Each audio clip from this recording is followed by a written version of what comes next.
এই খাবারটিকে নানান জায়গায় নানান নামে চেনে। আপনারা কী নামে চেনেন? এই যে আমাদের এখানে তো ব্রেড কাটলেট বলে, অনেক জায়গায় ব্রেড চপও বলে।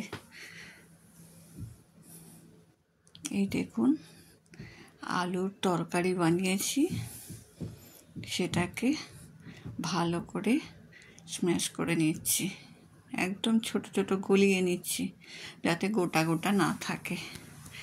যেমন করে পাওভাজির মশলাটাকে আমরা পেস্ট করি ঠিক সেইভাবেই আমরা এটাকে পেস্ট করে নিচ্ছি, একদম যাতে একবার ডালের মতো না হয়ে যায়। এদিকে ময়দা চালের গুঁড়ো মিশিয়ে নিচ্ছি, এটা বেসন দিয়েও হয়। এর মধ্যে একটু নুন, একটু হলুদ দিয়েছি, এর মধ্যে গোলমরিচ গুঁড়ো দেওয়া যায়, এর মধ্যে জোয়ানটা হাতে ঘষে নিয়ে সেটাও দেওয়া যায়।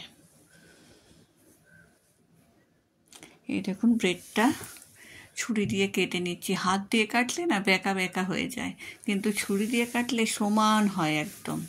এই দেখুন এতগুলো ব্রেড তৈরি হবে, ব্রেড কাটলেট, সবই বন্ধুদের জন্য আর আমাদের বাড়ির জন্য। এই যে পুদিনার চাটনি, পুদিনা, ধনে পাতা, কাঁচা লঙ্কা, আদা,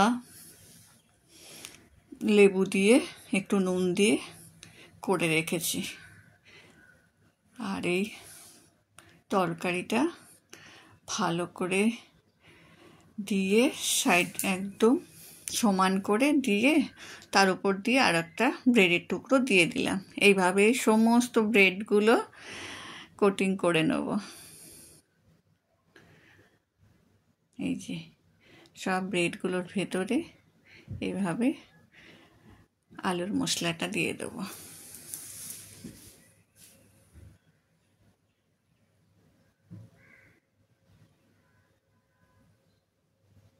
এই দেখুন কি সুন্দর হয়ে গেছে।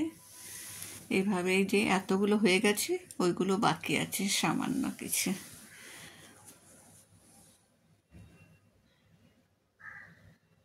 এই দেখুন,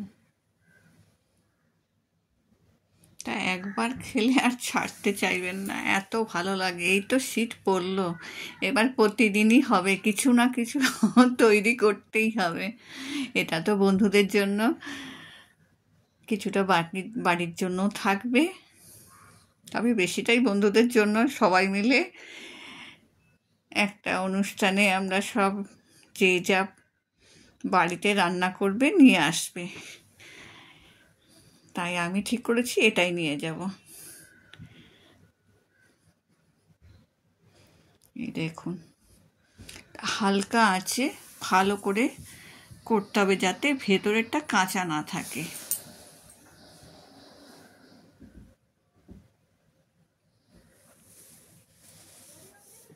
একদম লাল লাল করে ভেজে নেব। আর এটা একদম কুড়মুড়ে হবে, কারণ চালের গুঁড়ো দিয়েছি তো, ভীষণ কচমচ করে একটা এত সুন্দর আওয়াজ হবে না। এই দেখুন এই পাল্টাতে গিয়ে এত জোর তেল ছিটলো না, ফোসকা পড়ে গেল একদম।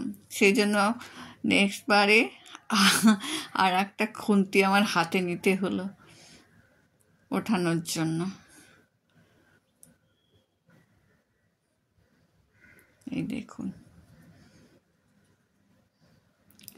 হাই ফ্লেমে দিলে কি হবে, পুড়ে যাবে কিন্তু ভেতরটা কাঁচা রয়ে যাবে। সেই জন্য লো ফ্লেমে এভাবে এক একটা করে সব করে নিতে হবে। এই দেখুন কি সুন্দর বন্ধুদের জন্য প্যাকিং করে নিয়েছি বক্সে। এই যে চাটনি আর পুদিনা পাতা চাটনি তো ভেতরেই দেওয়া আছে। দেখুন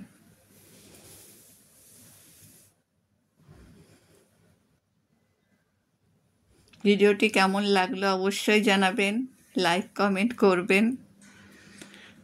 চলুন টাটা, এটা বাড়ির জন্য।